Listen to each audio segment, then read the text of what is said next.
Good morning students, good morning.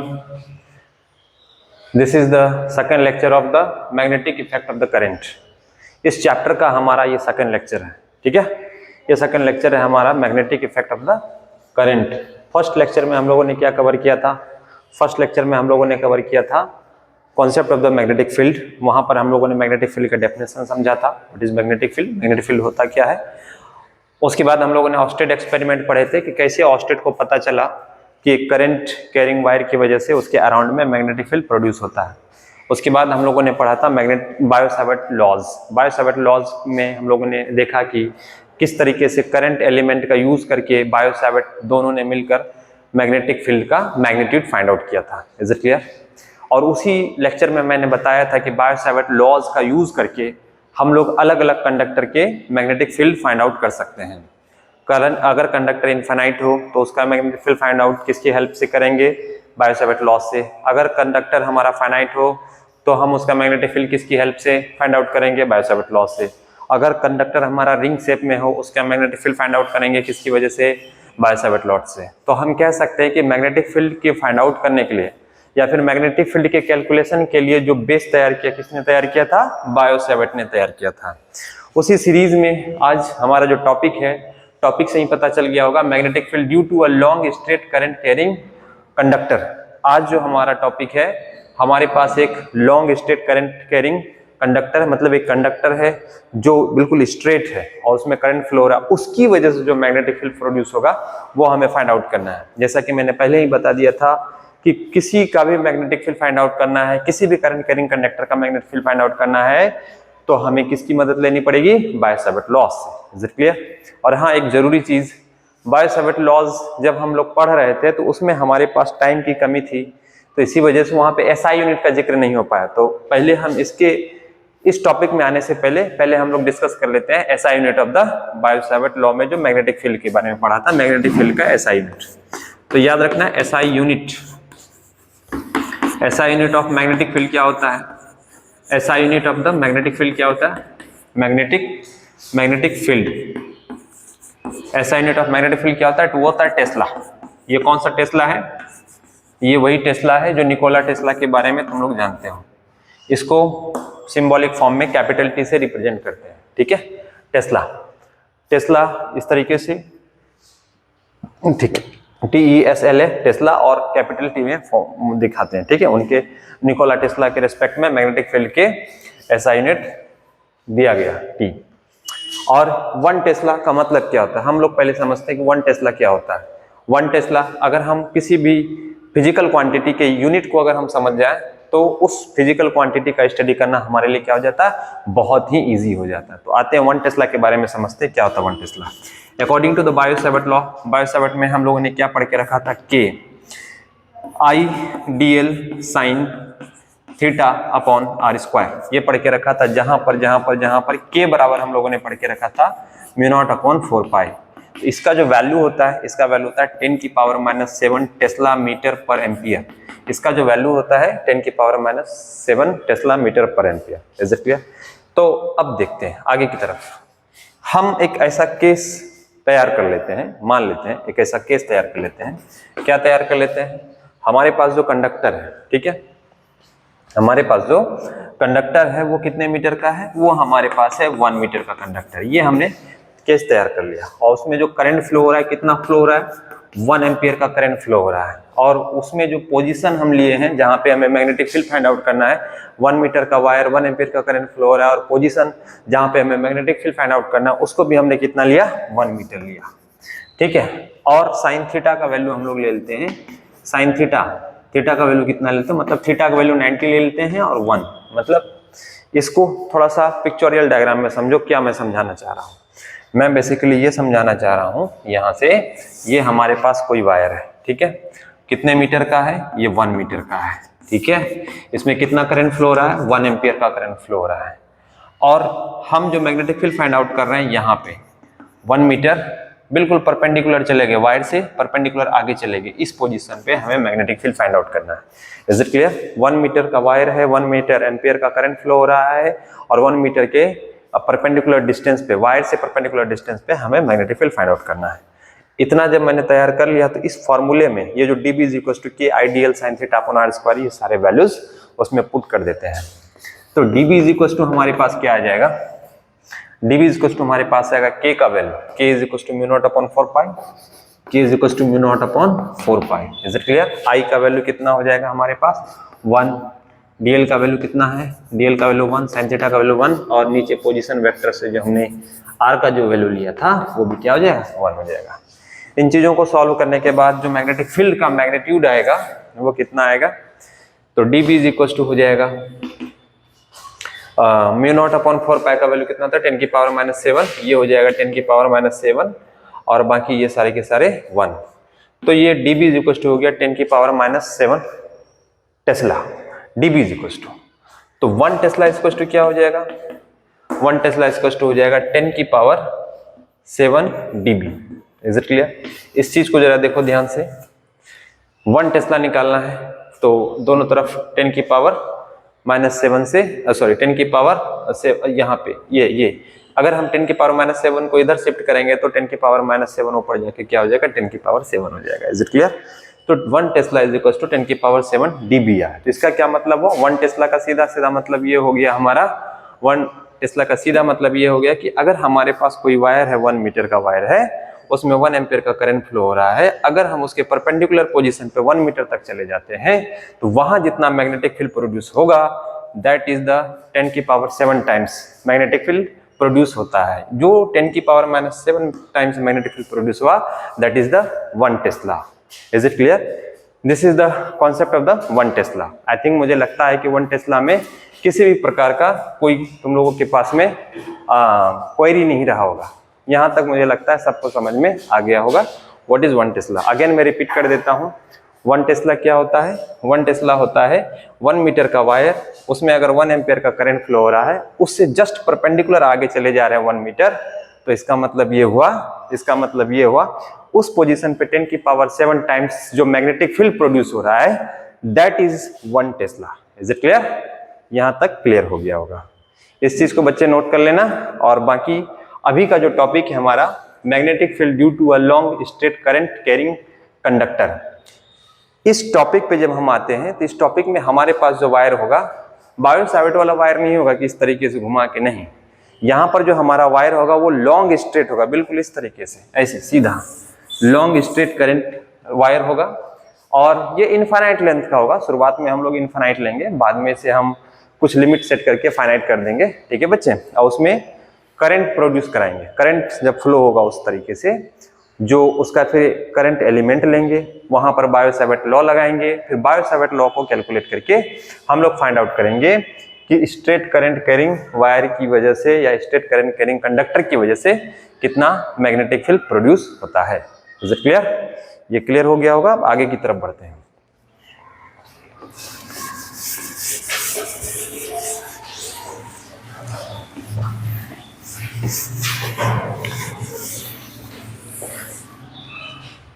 हमारा जो ये टॉपिक है ये हमारा ओरिजिनल टॉपिक है। तो सबसे पहले magnetic field due to long straight wire, सबसे पहले लॉन्ग स्ट्रेट वायर ले लेते हैं। ये हमारे पास ये जो वायर है हमने लॉन्ग स्ट्रेट वायर लिया, ये बिल्कुल लॉन्ग सीधा लॉन्ग स्ट्रेट वायर, ये एक्सिस है इसका, ओरिजिनल एक्सिस, इसका नाम रख देते हैं एक्स और वाई।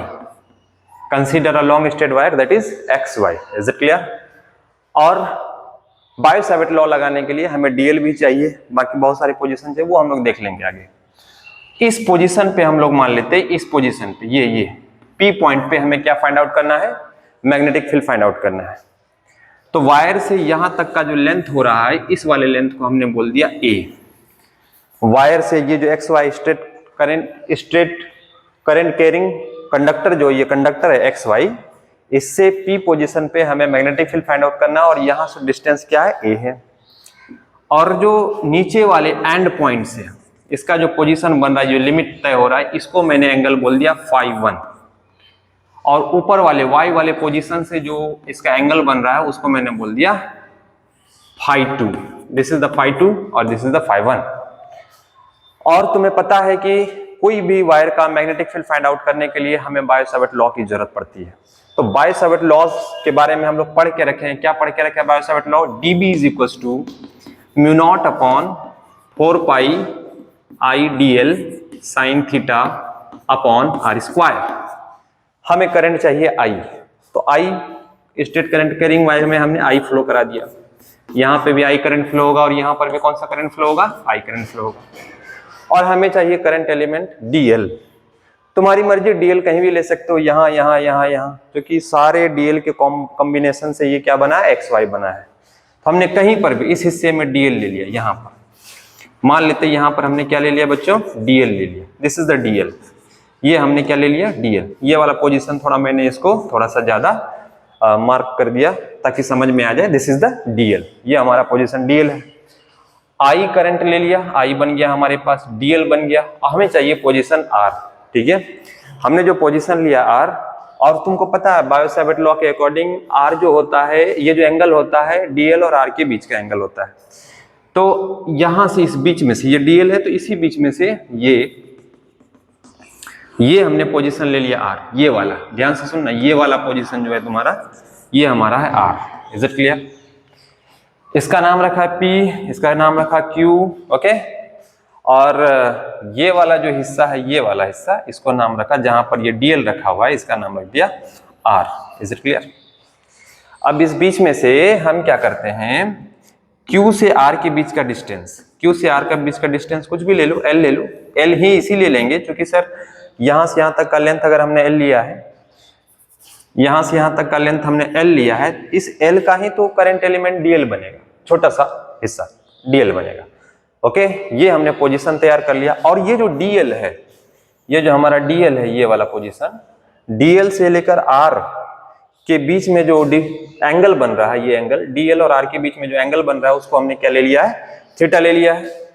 और ये चूंकि अपर एंड से पी पोजीशन पे जो एंगल बन रहा है वो कितना है? फाई 2 है। और लोअर एंड से देखो, इसको यहां से हटा देंगे ताकि कन्वीनियंट हो जाएगा, ज्यादा अच्छा होगा। लोअर एंड जो एक्स से और पी के बीच में जो एंगल बन रहा है, दैट इज फाई 1 है। और ये जो बीच में एंगल बना है, ये बीच में एंगल, ये डीएल से लेकर ये डीएल आर और इस पी पॉइंट के बीच में, इस लाइन के बीच में जो एंगल बन रहा है, इस एंगल को हमने क्या कंसीडर किया? फाई कंसीडर किया। Is it clear? ये सारा का सारा हमने सेटअप तैयार कर लिया। अगेन देख लो, एक बार फिर से रिकॉल करा देते हैं। We have long straight current carrying conductor x and y, and we have to find out the magnetic field at point P. ये हमारा पी पॉइंट है। And wire long straight current carrying conductor से हमने जो P का position लिया है, यहां से यहां तक का डिस्टेंस कितना है? ए।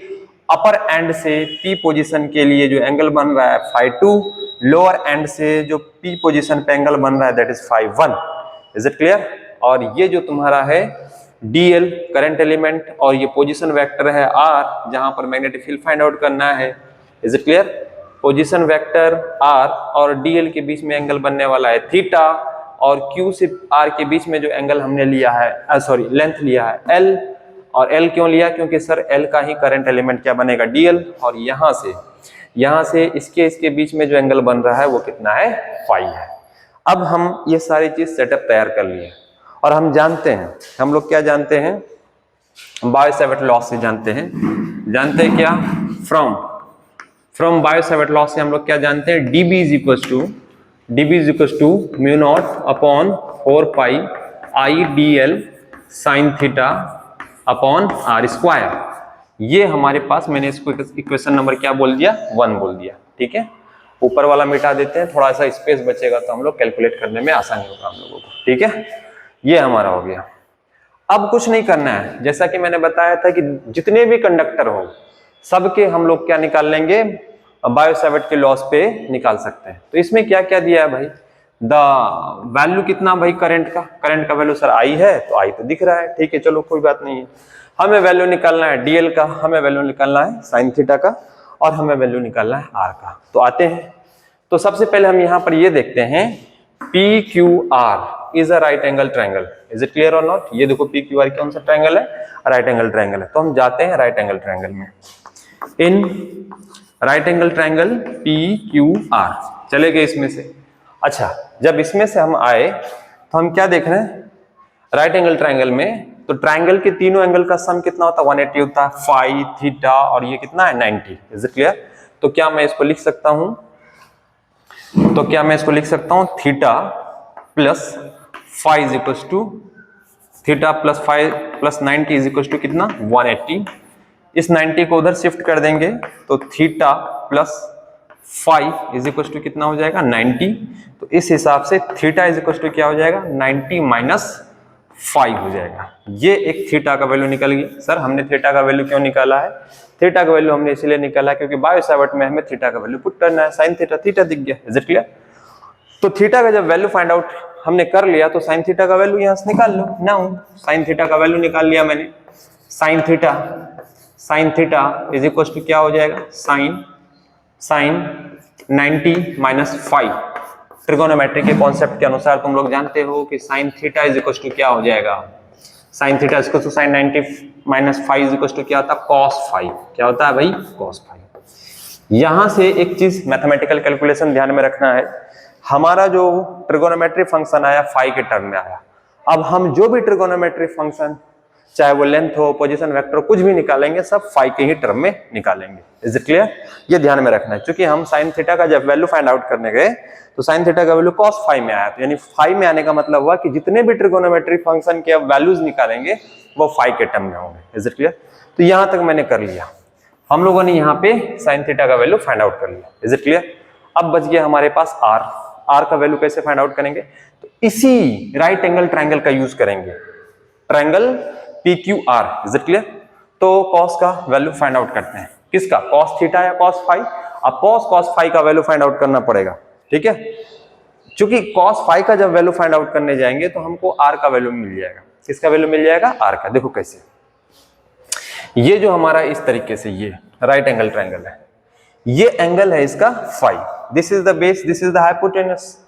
तो बेस और हाइपोटेनस पता है तो हमने निकाल लिया यहां से cos 5, हमने निकाला यहां से cos 5। cos 5 is equal to हमारे पास क्या हो जाएगा, a upon r। Is it clear? a upon r। अब जैसे ही a अपॉन r आ गया तो r का वैल्यू हमारे पास क्या हो जाएगा, a अपॉन cos 5 हो जाएगा। r का वैल्यू ये हो जाएगा a अपॉन cos 5। इसी चीज को हम कैसे लिख सकते हैं, r is equal to a sec 5। इसको हम लोग लिख सकते हैं a sec 5। r का भी वैल्यू हमने निकाल लिया, ठीक है।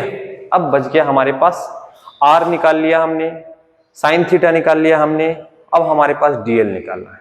तो dl निकालने के लिए हम जो ट्रिगोनोमेट्रिक फंक्शन लेते हैं, देखते हैं हम l यहां पर है और ये हमारा a है, हम लेते हैं tan phi। क्या लेते हैं बच्चे, tan phi dl निकालने के लिए। तो हमने लिया tan phi, तो tan phi is equal to क्या हो जाएगा बच्चे, परपेंडिकुलर ये है यहां पर और बेस वो है, ये हो जाएगा l upon a।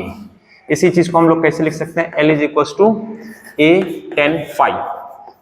Is it clear? अब यहीं से थोड़ा और आगे तक चलेंगे, हमारे पास स्पेस थोड़ा सा कम है इसमें से, ठीक है। ये हो गया l tan phi। तो l इज इक्वल टू क्या हो गया हमारे पास यहां से a tan phi। तो हमको l नहीं निकालना, हमको निकालना है dl, हमें निकालना है dl। तो dl मतलब डिफरेंशिएटिंग ऑन बोथ साइड, यहां पर डिफरेंशिएट करेंगे, डिफरेंशिएट हम लोगों ने किया तो ये हो जाएगा dl और a, और हमें पता है tan थीटा का डिफरेंशिएशन क्या होता है, sec स्क्वायर थीटा। इससे ज्यादा अच्छा है कि मैं इसको थोड़ा सा इसको यहाँ पे, इसको यहाँ पर l यहाँ पे मैं लिख दूं और यहाँ से ज्यादा इजी हो जाएगा हमें फाइंड आउट करने के लिए। तो ये हो जाएगा dl is equal to a sec square phi और ये हो जाएगा d phi. Is it clear? थोड़ा और छोटा लिख देते हैं ताकि सबको इजी हो जाए लिखने में। This is the dl, q को थोड़ा और छोटा कर दिया मैंने, this is the l। Okay now ठीक है, ये हमारा हो गया d फाई, यहां पर हो जाएगा, ठीक है। dl का डिफरेंशिएशन किया विथ रिस्पेक्ट टू फाई, देखन l का डिफरेंशिएशन किया विथ रिस्पेक्ट टू फाई, तो dl upon d phi is equal to a sec square phi होगा। जैसे d फाई को इधर भेज देंगे तो क्या हो जाएगा, dl is equal to a sec square d phi. तो इस तरीके से हमने सारे वैल्यूज फाइंड आउट कर दिए।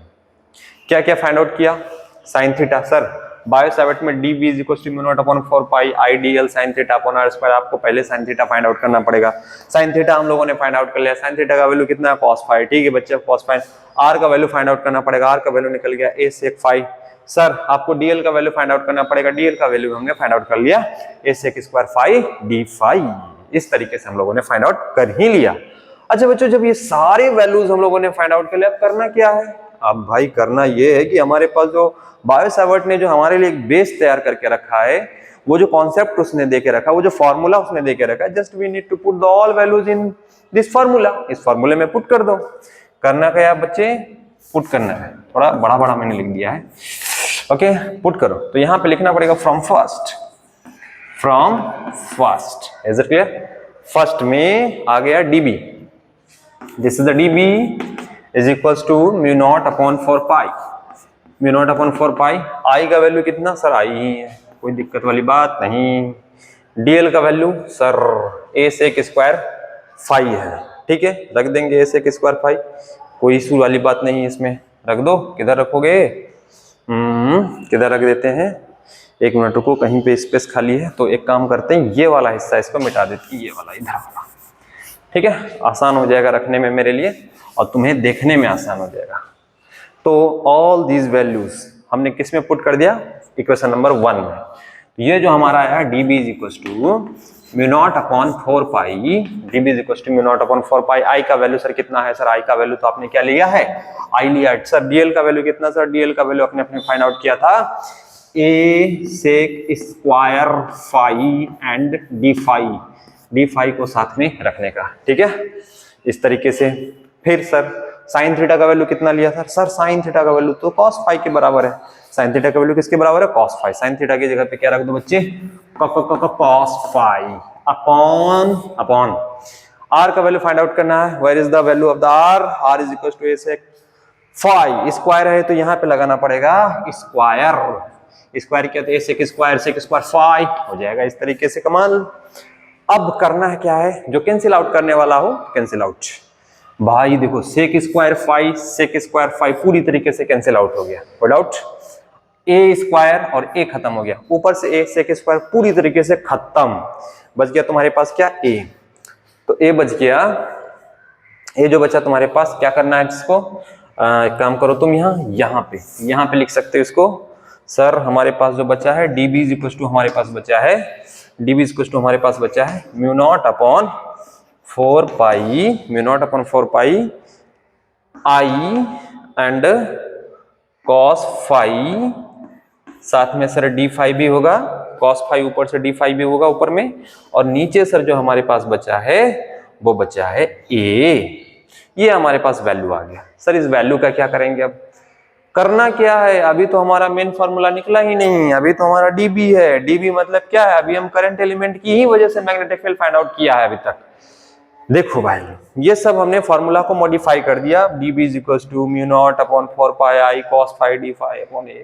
ये जो हमारा वैल्यूज आया dB क्या होता है? सर dB ये तो वही है dl, करंट एलिमेंट की वजह से जो मैग्नेटिक फील्ड प्रोड्यूस होता है, दैट इज द dB।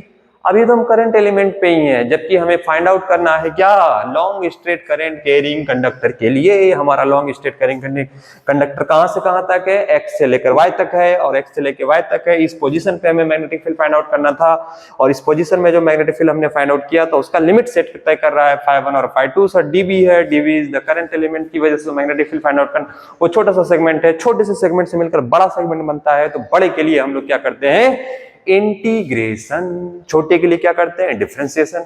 और बड़े के लिए क्या कर रहे हैं? इंटीग्रेशन। तो अब हमारे पास जो एक्सप्रेशन आया है, we need to find the integration of this given expression। अब हमको इसका इंटीग्रेशन फाइंड आउट करना है, ठीक है बच्चों।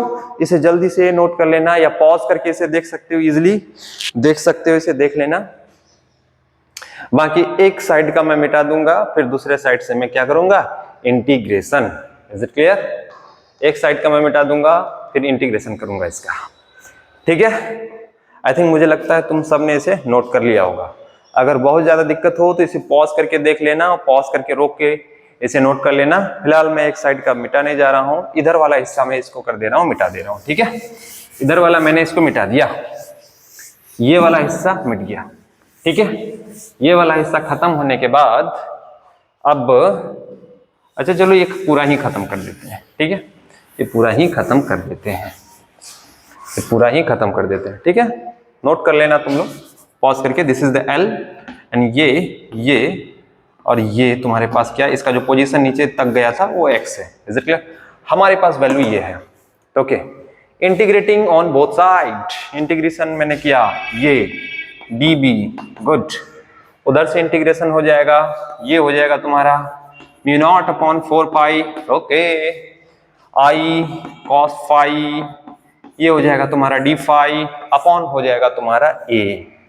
तो सर डिफरेंशिएशन इंटीग्रेशन, सर ये जो वायर है हमारा इनफाइनाइट लेंथ का है, ठीक है भाई ठीक है, लेकिन फिर भी हमने इसको लिमिट सेट तय करके रखा है इस पॉइंट पे लोअर एंड, मतलब x की जगह से जो मैग्नेटिक फील्ड यहां पर हमको मिलेगा उसका जो लिमिट तय किया हुआ है, किस एंगल के साथ तय किया हुआ है, φ1 नीचे की तरफ, और ऊपर की तरफ एंगल कितना बन रहा है, φ2। तो ऊपर वाले को पॉजिटिव लेते हैं और नीचे वाले को नेगेटिव। तो यहां पर जो इंटीग्रेशन का लिमिट लगने वाला है, ऊपर में लगेगा φ2 दैट इज द पॉजिटिव, और नीचे लगेगा φ1 नेगेटिव। क्योंकि ये और ये दोनों अलग अलग डायरेक्शन में बनने वाला एंगल है, इसीलिए नीचे वाले को मैंने लिया माइनस, ऊपर वाले को लिया मैंने प्लस। अब जो इंटीग्रेशन मैंने किया, मैग्नेटिक फील्ड पहले था कुछ भी नहीं, बाद में मैग्नेटिक फील्ड हो गया B, तो dB का मैग्नेटिक फील्ड हो जाएगा B। अगर हम यहाँ पर लिमिट ना भी लगाएंगे तो चलेगा, फिजिक्स के अंदर में चल सकता, ठीक है। लेकिन फिर भी मैंने, अगर कोई पूछे लिमिट, सर पहले मैग्नेटिक फील्ड जब करंट 0 था तब कोई मैग्नेटिक फील्ड नहीं था, जब करंट प्रोड्यूस हुआ तो हो सकता है मैक्सिमम मैग्नेटिक फील्ड कितना बना B, दैट इज वाई।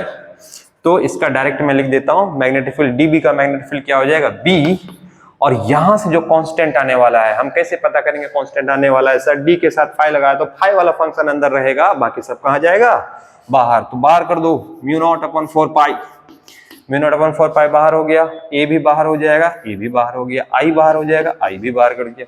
अब हमारे पास जो इंटीग्रेशन हो जाएगा कॉस फाई और हो जाएगा हमारा डी फाई, ये हो जाएगा मेरा -φ1 और ये हमारा हो जाएगा φ2, इस तरीके से। अब b इज इक्वल टू हो जाएगा mu naught I upon 4 pi a, ये हो गया हमारा mu naught upon 4 pi a। Cos phi का इंटीग्रेशन हम लोगों ने पढ़ के रखा है, कितना होता है कॉस फाई का integration, sir sine phi, cos phi का इंटीग्रेशन होता है साइन फाई, लगा दिया मैंने साइन फाई, और अपर लिमिट कितना है φ2, लोअर लिमिट कितना है -φ1, और इन सब का मैंने वैल्यू अंदर रख दिया सारी लिमिट का। b is equal to mu naught upon I 4 pi a, mu naught upon 4 pi a, upper limit sine φ2, यानी कि ये हो जाएगा φ2 minus sine φ1, minus sine phi क्या हो जाएगा 1 हो जाएगा, इस तरीके से। माइनस ट्रिगोनोमेट्रिक फंक्शन से बाहर निकल के माइनस माइनस क्या हो जाएगा प्लस।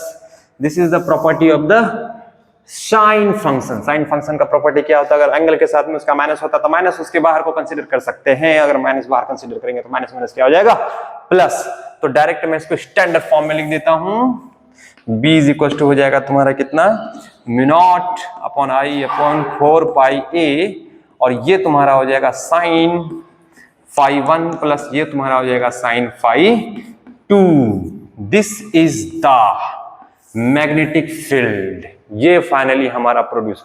इसके बाद इसे हम सॉल्व नहीं कर पाएंगे। देखो mu naught upon I upon 4 pi sine φ1 plus sine φ2, this is, ठीक है, समझ में आया। डैमश्योर कहते हैं बायोलॉजी वाले को कम समझ में आया हुआ, डेरिवेशंस, मैथ्स वाले को ज्यादा समझ में आया हुआ है। बायोलॉजी वाले ये डेरिवेशन को 4-5 बार तुम देख लेना, समझ में आ जाएगा कैसे इसे डिराइव किया गया। मैथमेटिक्स वाले तो हैं ही भाई, उसको तो समझ ही आ गया होगा, क्योंकि इंटीग्रेशन डिफरेंशिएशन मैथमेटिक्स वाले पढ़ते हैं। तो फाइनली जो हमारा मैग्नेटिक फील्ड आया, यहाँ पे long straight current carrying conductor की वजह से जो मैग्नेटिक फील्ड प्रोड्यूस हुआ, b is equal to mu naught I upon 4 pi sine φ1 plus sine φ2। Mu naught sir क्या है, सर आपने पहले ही बता के रखा था, म्यू नॉट होता है permeability, and mu naught upon 4 पाई का वैल्यू सर आपने बता के रखा है 10⁻⁷। करंट जो स्ट्रेट कंडक्टर वायर में जो फ्लो हो रहा था करंट आई, ए सर क्या है इसमें, a position of the magnetic field, जहां से स्ट्रेट करंट कैरिंग कंडक्टर से हमको मैग्नेटिक फील्ड फाइंड आउट करना था, यहां से ऐसे परपेंडिकुलर लेंथ ए है, φ1 लोअर एंड से पी तक के बीच के जो पोजीशन है φ1 है, एंगल है φ1, अपर एंड से φ2 है। Is it clear? तो सर ये जो हमारा वायर है, कौन सा वायर है सर? सर ये हमारा वायर है current, long straight current carrying conductor. Is it clear? Okay, ये सब करने के बाद हम लोग इसका पढ़ेंगे स्पेशल केस। स्पेशल केस बहुत बहुत इंपॉर्टेंट है, फिलहाल इसे नोट करो, फिर हम लोग आते हैं स्पेशल केस में इसके।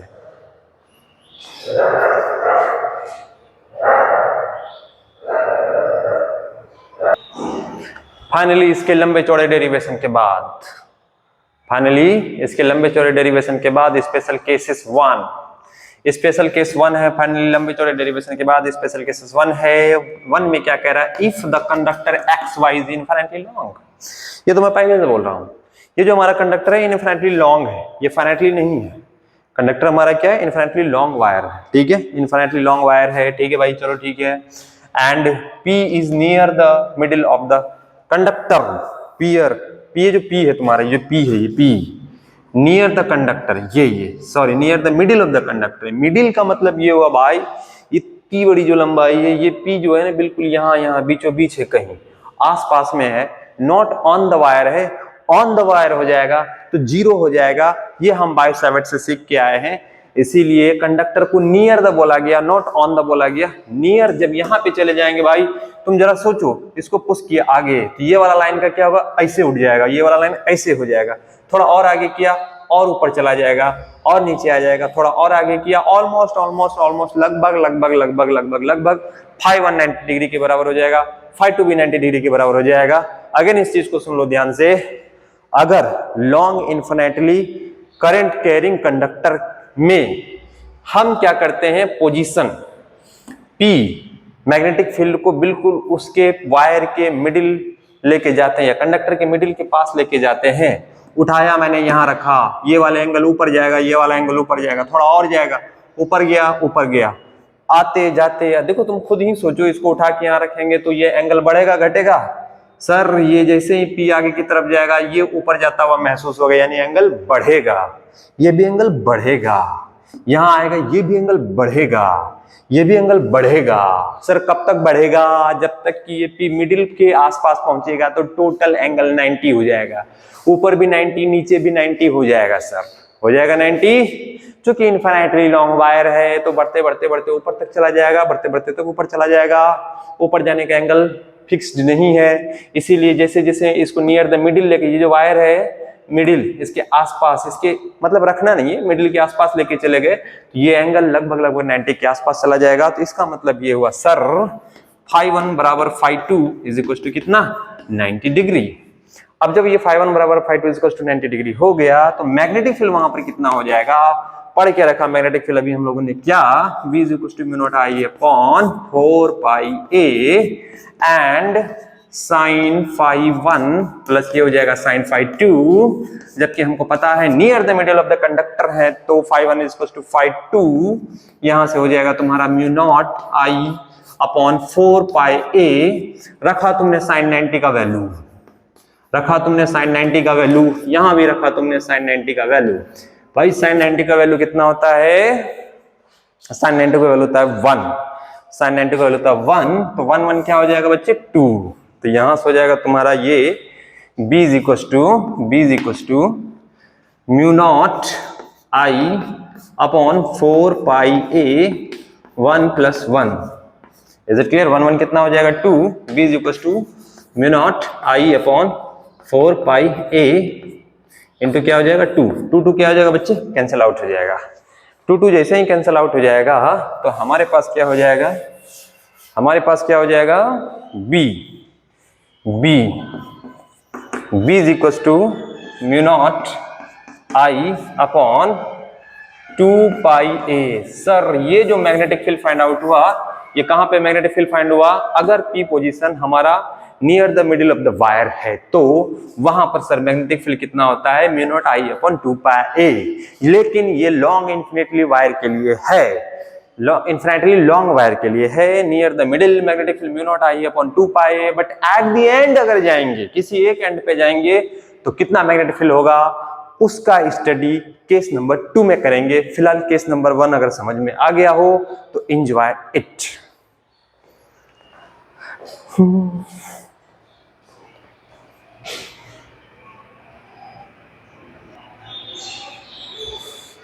स्पेशल केसेस 2, स्पेशल केसेस 2 के बारे में बात करते हैं। स्पेशल केसेस 2 के बारे में सर आपने तो पहले ही बता दिया था, मिडिल के बाद स्पेशल केसेस 1 में अगर पी पॉइंट को मिडिल के पास रखेंगे, लेकिन सवाल ये भी तो हो सकता है इस पी पॉइंट को 1 एंड पे रख दे, यहाँ रख दे, यहाँ रख दे, तो भी कोई जरूरत नहीं है, तो भी देखो क्या होता है। देखो सिंपल सी बात है, अगर इस पी पॉइंट को उठा के तुम यहाँ रखोगे, मान लेते हैं इस पी पॉइंट को उठाया तुमने यहाँ, इस पी पॉइंट को उठाने के लिए जैसे तुम ऊपर की तरफ गए तो एक एंगल तुम्हारा 0 हो जाएगा, वो एंगल φ2 0 हो जाएगा। खुद देखो ध्यान से, इसको तुमने उठाया तो ये एंगल धीरे धीरे छोटा होता जाएगा। देखो तुम खुद सोचो, ये ऐसे है, उठाया उठाया उठाया और ये चिपक गया। देखो ये ऐसे है, उठाया उठाया उठाया चिपक गया।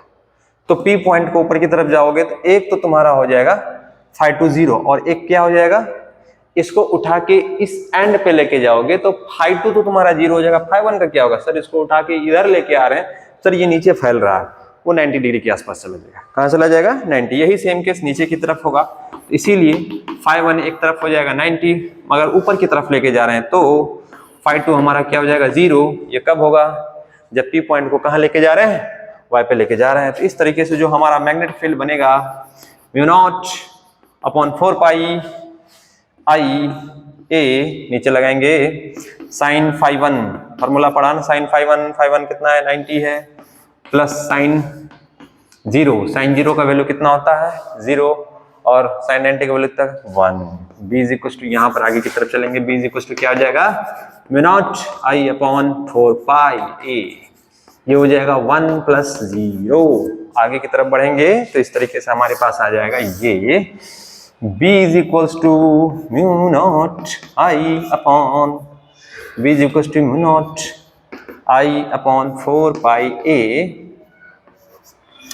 और 1 × 1 1 हो जाएगा। देखो देखो देखो देखो देखो देखो 1 + 0 1 हो जाएगा। ठीक है, ये हमारा हुआ एट वन एंड, कहां पर, वन एंड पर। Is it clear? थोड़ा कंपेयर कर लेते हैं। और एक मैंने क्या बताया था, b is equal to μ0I/2πa। Is it clear? 2πa, ये था नियर द मिडिल। अब थोड़ा सा इसमें कंपेयर कर लेने का, क्या करने का, कंपेयर करने का। देख भाई देख, लॉन्ग स्ट्रेट कंडक्टर जो है, करंट कैरिंग कंडक्टर है, उसके एंड पर तुम मैग्नेटिक फील्ड फाइंड आउट करोगे, एक एंड पे तो μ0I/4 मिलेगा। नियर द मिडिल अगर मैग्नेटिक फील्ड फाइंड करने जाओगे तो μ0I/2πa मिलेगा। तो इसका क्या मतलब हुआ, इसका मतलब ये हुआ कि मिडिल पार्ट का जितना मैग्नेटिक फील्ड होता है, जस्ट उसका आधा कहां पे होता है, एंड पे होता है। तो मुझे ये बताओ, long infinitely current carrying conductor का मैग्नेटिक फील्ड अधिकतम कहां होता है, मिडिल पॉइंट पे होता है। एंड पे क्या होता है, जितना मिडिल पे होता है एंड पे उसका आधा होता है। यहां से तुम्हारा कॉन्सेप्ट ये क्लियर हो गया, इसे ध्यान में रख लेना। Long infinite current carrying conductor के नियर द सेंटर पर जितना मैग्नेटिक फील्ड होता है, उसकी आधा उसके एंड पर होता है। This is the special cases. Is it clear? ये हो गया लॉन्ग इनफाइनाइटली कंडक्टर के लिए। इज इट क्लियर ना? अब तुम में से सवाल आएगा, सर आपने इनफाइनाइटली बता दिया, फाइनाइटली के लिए मैग्नेटिक फील्ड क्या होगा? फाइनाइटली के लिए हम यहीं से कुछ इधर उधर को कैलकुलेट करके, वो भी मैं तुम्हें बता ही देता हूं आज, वो भी काहे छोड़ूंगा। ये तो समझ में आ गया तुम्हें, ये जब समझ में आ गया तो आगे इसको वीडियो पॉज करके देख लेना बहुत अच्छे से। अभी मैं इसके बाद फाइनाइटली लॉन्ग स्ट्रेट वायर के लिए भी बता ही देता हूं। लिखो,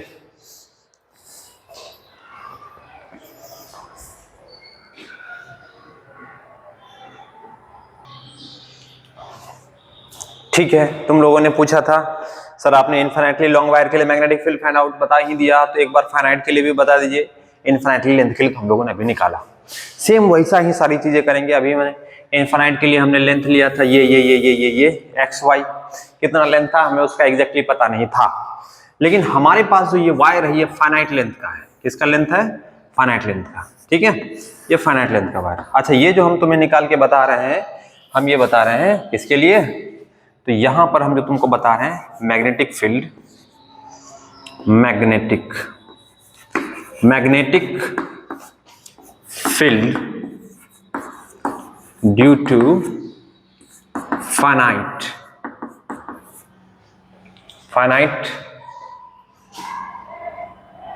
long straight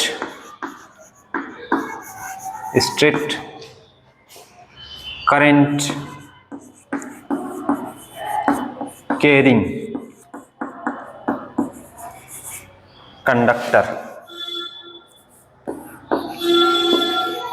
अरे इतना लिखने की क्या जरूरत है, मैं क्यों लिख रहा हूं, इतना लिखने की जरूरत नहीं, स्पेस भी कवर कर ले रहा है। ठीक है, सीधा मैं तुम्हें लिख देता हूं, ध्यान से देखो। इफ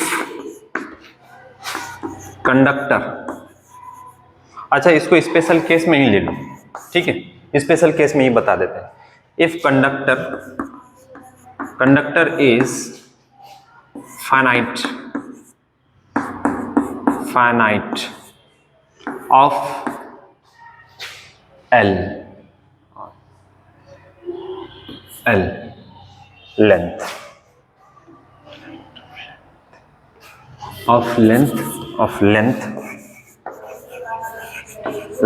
L, ठीक है, and P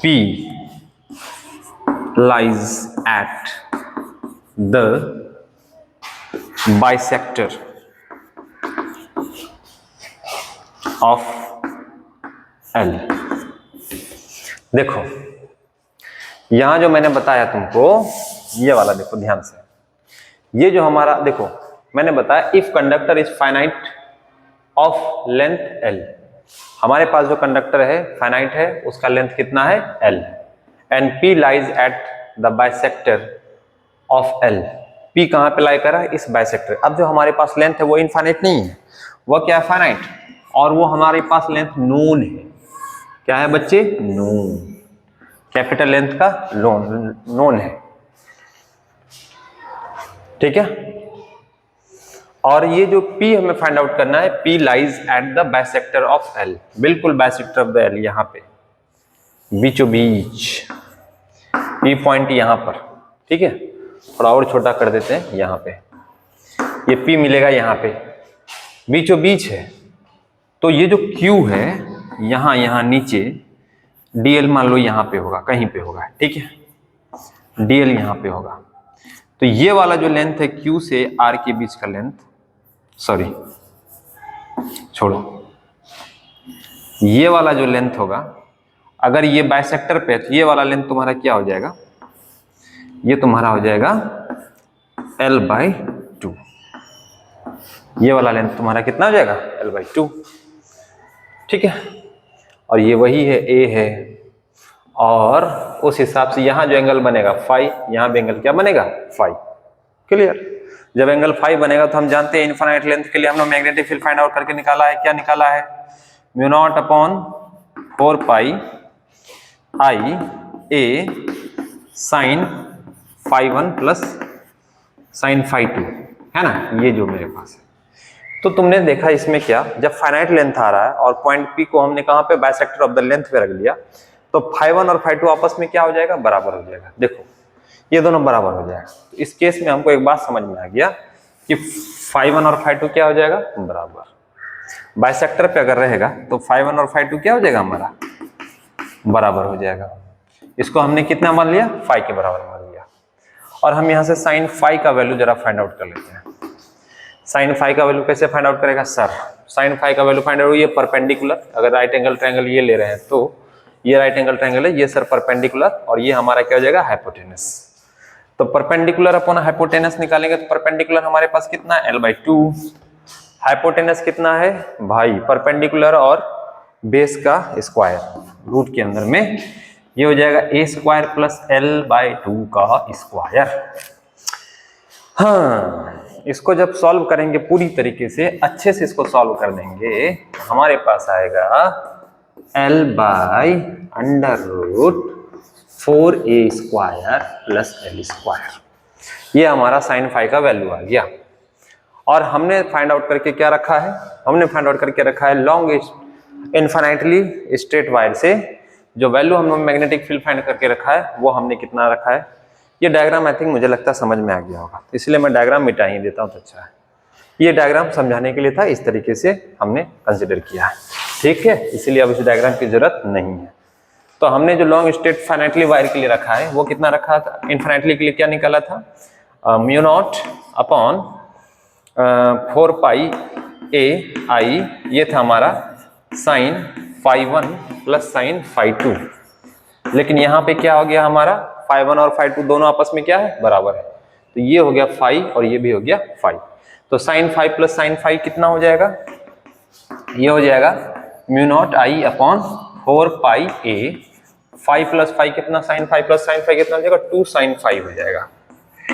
और साइन फाई का वैल्यू कितना है, यहां से l बाय दिस, तो रख दो वहां पे वैल्यू, तो हो जाएगा तुम्हारा क्या यहां से, तो b is equal to mu naught I upon 4 pi a into 2 into sine phi रख दो यहाँ पे, या फिर डायरेक्ट लिख दो यहाँ से 2l upon under root 4a square plus l square, ये हो जाएगा इस तरीके से, जिसमें से ये 2 और ये 2 खत्म, तो आ जाएगा तुम्हारे पास क्या, b is equal to mu naught I upon 2 pi a और ये हो जाएगा l by under root 4a square plus क्या हो जाएगा l square. This is the, ये हमारा फॉर्मूला निकलता है किसका, ये हमारा फॉर्मूला निकलता है 2 pi a mu naught I l upon 4a square l square. ये हमारा फॉर्मूला किसका निकला,